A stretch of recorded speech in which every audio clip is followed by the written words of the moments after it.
The news broke over the weekend that Donald Trump had pulled the security clearance of the Clintons, Kamala Harris, and the Biden family. Now, he'd already pulled the security detail from the Secret Service on Ashley and Hunter Biden. He has pulled security clearances for some law firms, some of the biggest, and many other Democrat-aligned personalities, former intelligence, former FBI, etc., etc. And why might that be? Well, it could just be that Trump is saying, get these people out of government. We don't want them to have access to the information relating to our law enforcement because they sold this country out. Maybe. Speculation right now is that Donald Trump is preparing a legal case against some or all of these individuals. That is, he intends to indict and prosecute through the DOJ. Now, could that happen? Well, the media have been screaming in the 2024 election, up to the election, throughout the campaign, that Donald Trump was threatening to prosecute and persecute his political enemies. That wasn't really fair because Trump was actually threatening to prosecute people he said had committed crimes, but it really just depends on how you phrase it, right? Trump did say, according to some reports, that Kamala Harris should be prosecuted and that many other individuals in government were corrupt. My friends, I welcome you now to what we would describe as a wartime president. That does not mean that Donald Trump goes and arrests random people for no reason like Abraham Lincoln did. It means that Donald Trump will begin using commensurate power against those who use that degree of power against him. That is to say, Trump will use an equal amount of force in response to what they did. And so understand this. As we read this story, many of you who are not familiar with what's been going on over the past few years, I assume most of you who watch this show have been, you may be scared. The media may be lying to you. They're going to say, this is it. Trump has gone full dictator. He's targeting his political opponents. Well, the Democrats already did. They arrested Trump's lawyers. You want to know how serious this already is? They arrested Trump's lawyers. Okay? Jenna Ellis, though I criticize her quite a bit, all she did was represent Donald Trump as a lawyer. And they charged her with 2 counts of RICO, racketeering charges. That's crazy. When that happened, I said, it's on. Can this country survive if the incoming president, Donald Trump, who won the popular vote, allows that kind of political play to occur? I mean, you've got 2 potentialities here. Now, don't get me wrong. You've got infinite number of possibilities, but 2 principal high probability circumstances. They not only attempted to imprison Donald Trump, seize his assets, they attempted to imprison anyone who represented him as a lawyer. Now, that's crazy. If Donald Trump says, we will let bygones be bygones and we will let this all slide, then these individuals will increase their powers. They will increase their access. Powers, I mean politically. They will seek out resources. And sure enough, by the midterm, Donald Trump will be impeached. Or who knows? Impeached doesn't mean convicted, but they will, should they win the midterms, and that's possible, obstruct him. And then upon him leaving office, it will be very, very dark in this country. You're going to see a lot of people falsely accused of crimes. You're going to see conspiracies. And if you don't believe me, guys, I'm only describing what has already happened. That's the point. To claim that a lawyer who was hired by Trump was involved in racketeering for no other reason other than drafting letters on behalf of the president as paid to do, which you are allowed legal counsel in this country. I tell you, that will keep happening. I am not saying it will get worse. I'm saying what already is will continue. So who goes to prison next? Who gets targeted by the feds or at the state level next? If Donald Trump resists and seeks to imprison and shut down the corrupt, then maybe it stops. But there is only one reality, and it's that in politics, somebody's going to prison. So that's what it means to be a wartime president. Will Donald Trump say, we do not go after politicians. We do not seek to investigate and arrest our political opponents, even when they do wrong, because that could destabilize a nation?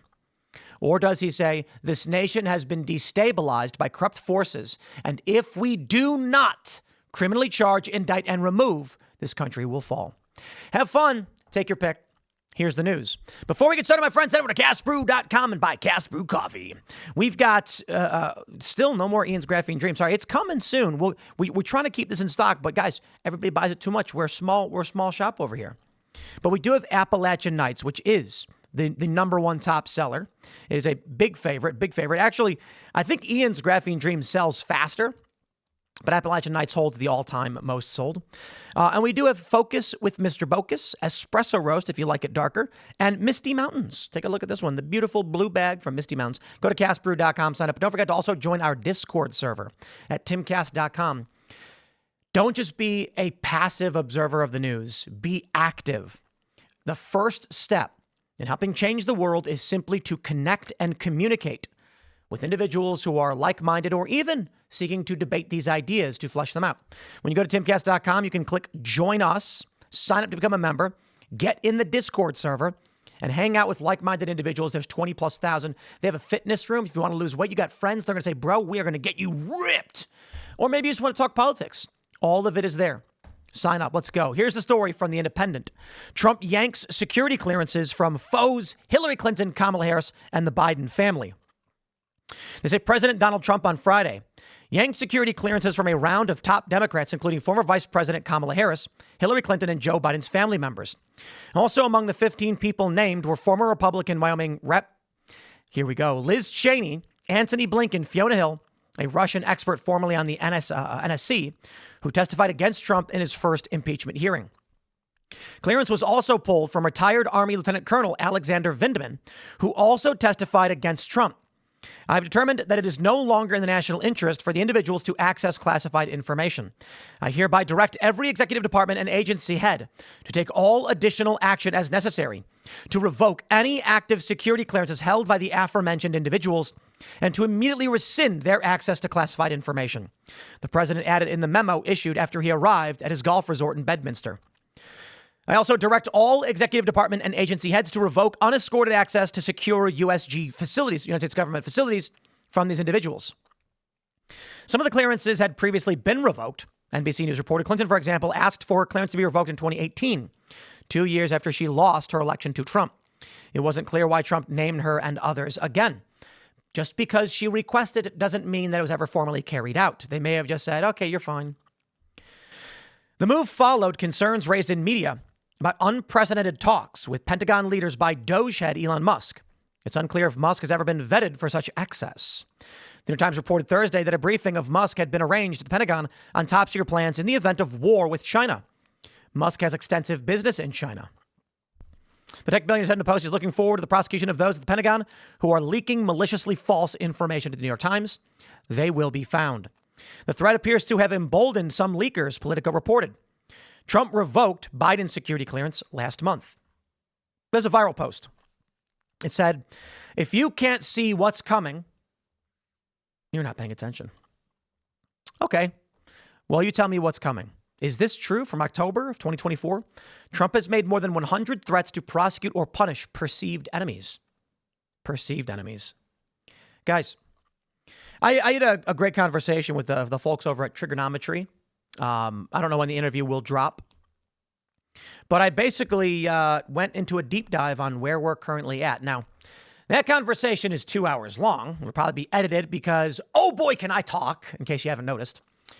But look at what we have going on here in this country, my friends. And then you tell me in the comments right now, blast the comments off. Maybe we can get 10,000 comments. I don't know if that matters, but maybe a lot of people will actually chime in on this one because this is where it gets contentious. I am surprised by how many people continually say nothing is happening, nothing ever happens, or that we are not at war. Well, the first thing you have to do is define war. And there's several different ways to define what a war is. But typically war is the exertion of force between two parties for the sake of control, right? It may be because you want to wipe out an ideology, but people fight. But how do people fight? In the Cold War, we called it a Cold War. We were in active conflict in various places all around the world, fighting the Soviet Union through proxies. Seems kind of silly, right? I mean, if you want to nuke the Soviets or the Soviets want to nuke you, they should. But instead, We just backed those who opposed the Soviets, and then we had Cold War all over the world, and guess who won? Yeah, history tells you. It was us. Though the Soviets and their ideology and the communists haven't ceased to exist. So what are we looking at right now? Trump's perceived enemies? Hey, play whatever game you want. Call it perceived enemies, call it criminals, call it the corrupt. Right now, what we're looking at, as I already explained, is Donald Trump, who had his lawyers arrested. And now we are looking at the Democratic Party today using activist judges to shut down Donald Trump. But wait, there's more. I think we have this story from Newsweek. Mother's shock as she recognizes deported son in El Salvador prison video. There are many stories that are coming out. And some of these, there's one that's going viral. This is a mother saying, my son is not a criminal. Casque, is that how you say it? Cacique? I don't know. Refuses to accept the U.S. government's justification for sending his son to El Salvador. The Trump admin has defended the move, claiming the deportees are all members of Tren de Aragua, which is now designated a foreign terrorist organization. But some of the deported men, including Francisco, do not appear to have any criminal record in either the U.S. or Venezuela. My son is not a criminal. He's a barber. Since leaving Venezuela, he has worked as a barber, starting little by little. Here's the challenge. In the last administration, over 4 years, I'm going to use the very, very light number. 10 million non-citizens. And I'm being very fair to the left. Non-citizens were allowed to enter this country through extra legal means. Now, I want to clarify. I'm saying extra legal because there's a standard legal migration process, which involves if you are in Africa, you submit paperwork, be it asylum or otherwise, and then we'll let you know.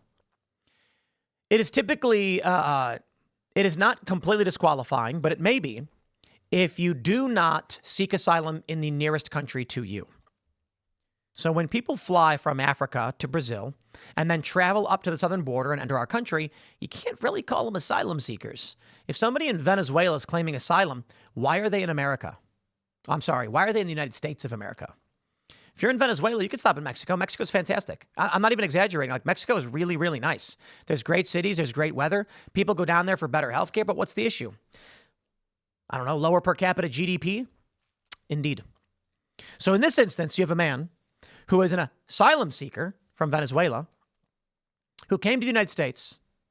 And why? Why couldn't he get asylum in literally any of the other countries that surround Venezuela, or south of Venezuela, or even in between here in the United States? But that's neither here nor there.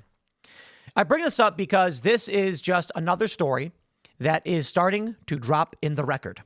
The story of a 10-year-old girl who's an American citizen deported. Now, it doesn't matter that they did have the option of staying as wards of the state. The family didn't want their kids to stay as wards of the state, so they brought the kids with them back to, I believe it was Mexico. The issue here is this. As I already warned a year, 2 years ago, when Donald Trump begins his mass deportations, he's got to play this one so perfectly. And that's my argument. There's always going to be weird stories like this. But this is why Trump has to do things so far above board, it would be cumbersome. We cannot handle stories of people being loaded onto trains and planes. The videos that are coming out of El Salvador are not good. Now, if you want to tell me that Tren de Aragua terrorists, bad people, criminal gangs are being deported to El Salvador, have a nice day. I don't care. I literally don't. The problem is we cannot have a single person mistreated. And I mean that sincerely. We need to make sure that we do this right. But you know what? I don't know that it matters what I think. What matters is what's practical and what's going to happen. Donald Trump as president is not going to sit back and say they allowed 10 to 20 million people to illegally enter this country, and we will just let it happen. And no matter what you do, there is going to be a margin of error. So let her rip, baby. The left is going to exploit this to claim that, see, we told you Trump is Hitler, to mount stupid people or to rally stupid people into an insurgency, which we are seeing now against Teslas, which is silly, but they're doing it. Maybe we're on the back end of the conflict. And Trump is going to clean things up with with revoking the security clearance of these individuals. We get some charges, they lose power, and that's the end of it. And along comes the comes the demise of the American Republic and the rise of the American Empire.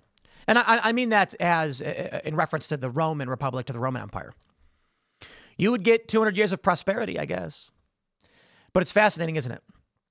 One of the things that the trigonometry folks brought up, and I hate to kind of spoil a little bit of the interview, but this is a good teaser for when it does drop. You want to watch the whole thing.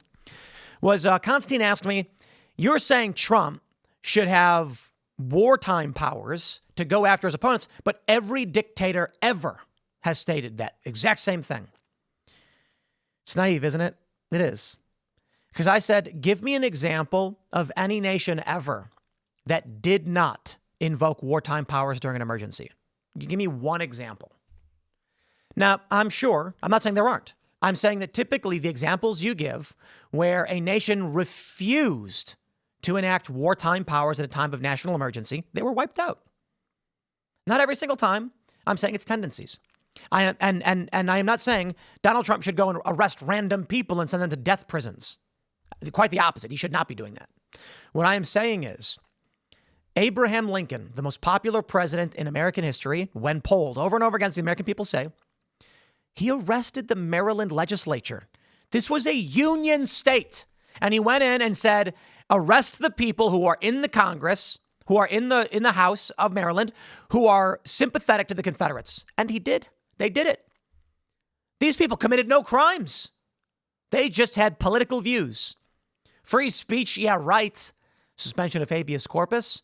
Was Abraham Lincoln a dictator? Maybe. But he was a winner. And there was one man who called him a tyrant, and that was John Wilkes Booth, sic semper tyrannis, and thus to tyrants. Abraham Lincoln did some nasty stuff, but Americans love him. History says he's the hero. Look, the Allies in World War II did nasty stuff. But you really just... I think when we look back at history, we have a worldview built upon a moral tradition and a moral framework that survived. Isn't that kind of scary? The reality is, I think most people today, myself included, would recognize the Confederacy sucked. Sorry, guys. That's true. I say sorry, guys, to people who are like, it was the Northern War of Aggression. No, sorry. Then you have people who are trying to play this Hitler narrative, and I'm like, yeah, no, that dude was off his rocker. Nuts. You had actual grievances that made sense pertaining to the debts and the World War I seizure of lands. Those are where someone says, they took our land, and you're like, interesting. After World War I, they did seize certain parts of Germany, and then Hitler comes out. I swear to God, this is what people are insane about when it comes to Hitler. They like to say things like that, like, who wouldn't be aggrieved if they were in massive debt and their economy was destroyed? It's like, you're right, they would be. And why did he go after the Jews? Yeah, the guy was nuts. He was on amphetamines, and he was off his rocker. And he rallied a general grievance that people had, a bad economy and a lost war, turned it into psychotic actions. The reason I bring that up is, yeah, the Confederates were bad, and the Axis powers, the Nazis, the fascists, really bad. Japan, come on, not the good guys here. But Abraham Lincoln, suspending habeas corpus, locking people up, conscripting individuals, I mean, that's a wartime president. Winston Churchill, not just him, but you had, with the Allied forces, the bombing of Dresden, tens of thousands of civilians killed. It's war. So you can choose to look back, and what you're really saying is everybody does bad things that terrify us in emergencies. But we want the side we deem to be morally correct to win. And that's terrifying, isn't it? So what does that mean today for a Donald Trump? I am not saying Trump should be randomly grabbing people he thinks are trending to Nicaragua and sending them to Venezuela. To El Salvador. I almost said Nicaragua. That's terrifying. These videos and photos are bad and should be called out. El Salvador has prisons. I have no problem with us using them for terrorists. An illegal immigrant in general shouldn't be sent to a supermax condition where Trump brags about how its conditions are bad. That is a bad thing. Abraham Lincoln did really bad things too. There's no excuse for people doing bad things, be it Abraham Lincoln or otherwise. But guess what? It doesn't matter what I think. It really doesn't. So long as people like me, and I mean this, refuse to be men of action who will go out and solve these problems, then you will get people like Trump who will. I think Trump is doing bad things. I appreciate the deporting of criminals, but we need to make sure it's not some random barber who showed up and is just trying to cut people's hair. We say, you broke the law, you get sent home.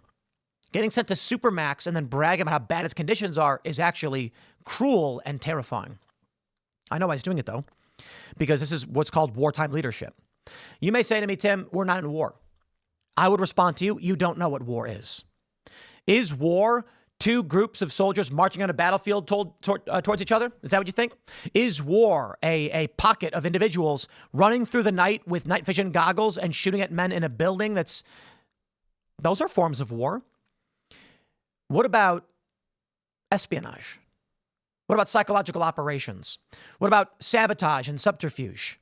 All of these things are a major component. And psychological operations is a principal component of war today. The manipulation of the public, social media, and mass media.